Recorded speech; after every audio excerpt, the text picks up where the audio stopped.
আর বলিস না, কি বলবো আর, মাসতুতো দিদি পুলটি কি করেছে জানিস? বাড়ির সবাই নাক কেটে দিয়ে একটা ছেলের সাথে পালিয়ে গেছে। কি অবস্থা, যা যা সবাইকে খবর দে, আমি ফোন করি। হায় রে হায়, নাক কেটে চলে গেছে। দাঁড়াও আমি আসছি। A few minutes later. Ambulance চলে আসছে, তাড়াতাড়ি চলো।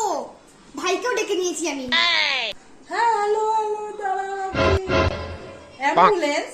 অ্যাম্বুলেন্স দিয়ে কি হবে? ও মা, অ্যাম্বুলেন্সের দরকার না। আচ্ছা মা, সবাই সবার নাক কেটেছে যে, সবাই সবার নাক খুঁজে পেয়েছে তো?